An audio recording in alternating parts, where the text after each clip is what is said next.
All right, in this lesson we're going to be looking at solving equations where the roots are complex and imaginary. So in this lesson we're going to be identifying several characteristics of polynomial functions, mainly emphasizing the solutions for those functions, or the roots, the number of possible roots, the number of real and imaginary roots, and a possible number of rational roots. All right, again, just like the previous lesson, the number of roots is the same as the degree of the polynomial. So in this polynomial, it has a degree of 5, so there are 5 roots. The number of imaginary roots, since imaginary numbers always occur in pairs, the number of imaginary roots is going to be the degree of the polynomial or less, the even numbers that are less than or equal to the degree of the polynomial. So this polynomial has a degree of 5, so the number of possible imaginary roots is going to be, the next even number below 5 is 4, and then 2, and then or 0. All right, so this equation is going to have either 0, 2, or 4 possible imaginary roots. And since roots are either real or imaginary, the difference between the degree of the polynomial and the possible imaginary roots will give you the number of possible real roots. All right, so using that same polynomial, we indicated that there was 0, 2, or 4 imaginary roots. So if we subtract 4 from 5, we get 1. If we subtract 2 from 5, we get 3. And if we subtract 0 from 5, we get 5. So that means there's 1, 3, or 5 possible real roots. And then to determine the number of rational roots, we're going to look at all the factors of P over the factors of Q.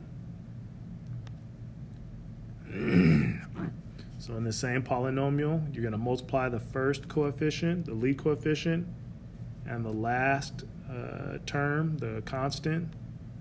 So that's going to be 27. That's P. And then Q, P is the constant.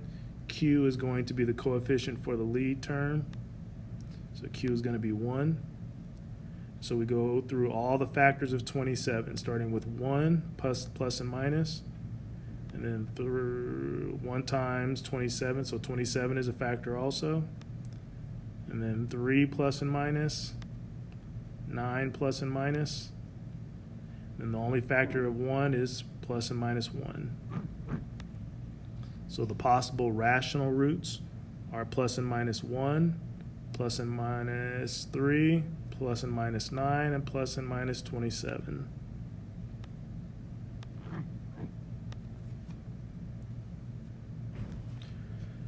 All right, in this example, we have this equation. So the number of roots will be the same as the degree of the polynomial, 4. Imaginary roots is going to be, since the degree of the polynomial is even, it's going to be 4, 2, or 0. And for the real roots, we're just going to subtract each one of those from 4. 4 minus 4 is 0. 4 minus 2 is 2. And then 4 minus 0 is 4. So 0, 2, or 4 real roots. Rational roots. So it's 14, the factors of 14 over the factors of 1. So the factors of 14 are 1, 2, 7, and 14, plus and minus for all of them. And since you're dividing each one of those factors by 1, it's just going to be those 4 positive and negative factors. All right, so for in this one, we can use a u substitution. Replace the u with x squared, and we get u squared plus 9u plus 14 equals 0. And then we can factor that, u and u in the front. And then the two numbers that we multiply to get 14 and add to get 9 are 2 and 7. They should both be positive. Set each one of those factors equal to 0, and we get u equals -2 and u equals -7. But remember, we're not solving for u, we're solving for x. So now we have to set each one of those u's equal to x squared. So you got -2 equals x squared. Take the square root of both sides. Since the square root of -1 is I, we'll get plus and minus I root 2. And then now we have the -7 set equal to x squared. Take the square root of both sides, and we get x equals plus and minus I root 7. Again, the square root of -1 is I, the imaginary number. So those are our 4 roots. All 4 are imaginary numbers.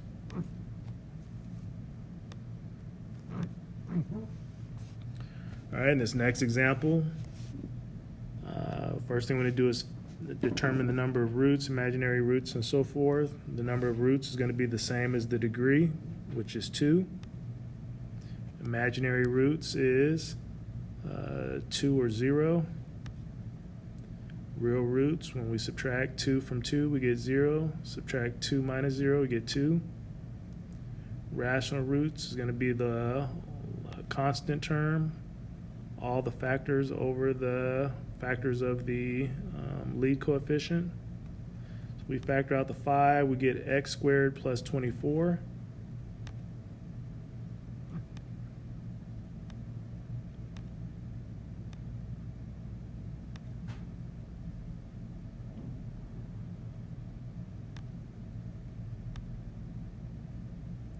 All right, so those are all the factors, the possible rational roots. Those are all the factors of 24. When we set the 5 equal to 0, or if we divide both sides by 5, we're just going to get x squared plus 24 equals 0. And when we set the x squared plus 24 equal to 0, we're going to subtract 24 from both sides and then take the square root of both sides. And we need to see if we can simplify the 24, so we do a factor tree. And the factors of 24 are 2, 2, 2, and 3, so we're looking for a pair of the same factor. So we have a pair of 2's. That means we can pull out a 2 from up under the radical sign. And since we have a negative radicand, we should be pulling out an I also. So 2I plus and minus 2I root 6. We still have the 2 times 3 left up under the radical sign. All right, in this next example, we want to set the whole equation equal to 0. Start with the number of roots, which should be 3. Imaginary roots is going to be 0 or 2. Subtract each one of those numbers from the degree of the polynomial, and we'll get 1 or 3 real roots. Rational roots is the factors of 6 over the factors of 1. So plus and minus 1, 2, and 3, and 6. All right, so since we have 4 terms, we're going to factor by grouping. We're going to factor out an x squared from the first 2 terms, leaving us with x plus 3. And then factor out a 2 from the last 2 terms. It's going to leave us with x plus 3. Now we're going to factor out an x plus 3 from both terms. That will leave us with x squared plus 2. Set each of those factors equal to 0.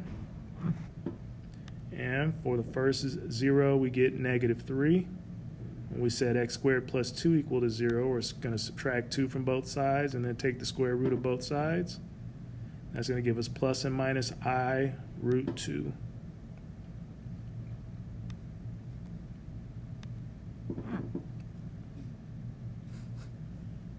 All right, next example. The degree of the polynomial is 5, so we're going to have 5 roots. The number of imaginary roots is going to be 4, 2, or 0. Subtract each one of those numbers from 5, and we get 5 minus 4 is 1, 5 minus 2 is 3, 5 minus 0 is 5. Rational roots is all the factors of 14 over the factors of 1. So plus and minus 1, 2, 7, and 14. All right, so what we want to do now for these higher degree polynomials, we want to graph it out. So once we graph it on, say, Desmos, you can see that two of the x-intercepts. One of them just kisses the x-axis at, looks like -1. So there's going to be a double root. Since it's changing direction right there where it kisses the x-axis, there's going to be a double root at -1. So that's 2 of the roots. And then it crosses through the x-axis at +2. So we've got 3 of the roots right there. -1, which is a double root, and 2.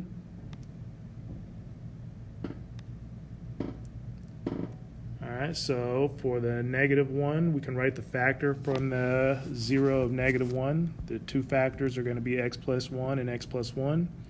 And then for the 0, 2, that will give us a factor that comes from the factor x minus 2. So we're going to multiply all 3 of these and get a nice big polynomial.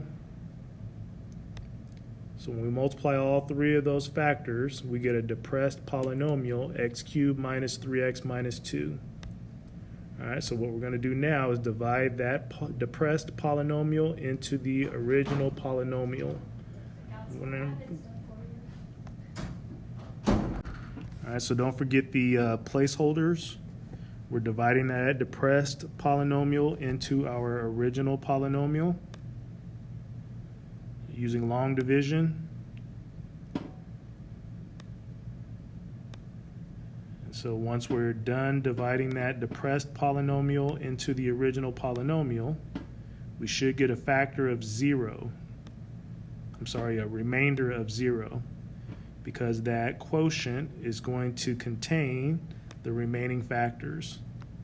So once we divided our depressed polynomial into the original polynomial, we got x squared minus 4x plus 7, which contains the remaining factors. All right, so since this is not factorable, there's no two numbers that we can multiply to get 7 and add to get 4. So we're going to use a quadratic formula. A is 1, B is -4, C is 7. When we plug it into the quadratic formula, we get the following setup. Once we simplify everything, we're going to get 4 plus and minus 2i root 3 over 2. And then that 2 in the denominator will divide into the 4 and into 2, so we can simplify that to 2 plus and minus I root 3. Those are our last two factors. So all of our factors are -1, 2, and then 2 plus I root 3 and 2 minus I root 3.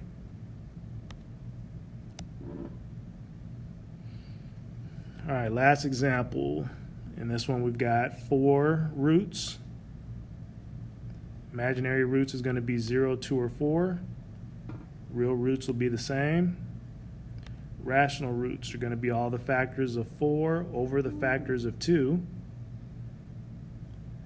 And then enter the equation into Desmos to see what the graph looks like. We can see that there are 2 x-intercepts, one at -4 and one at 1/2. So we can write the factors from those roots. The factors would be x plus 4 and x minus 1/2. Multiply them to get that equation that we're going to divide into the original polynomial. So once we divide that, the product of those two factors into the original polynomial, we should get another polynomial with a remainder of 0, because this quotient is going to contain all the remaining factors.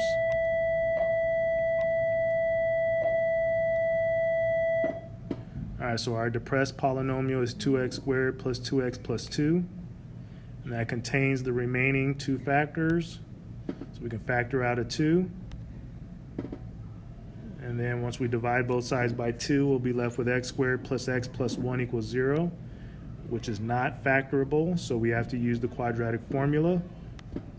Once we plug it into the quadratic formula, we will get -1 plus and minus the square root of -3 over 2.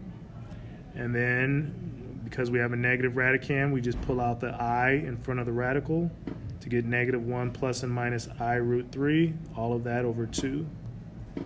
And then our first two roots were the -4 and the 1/2.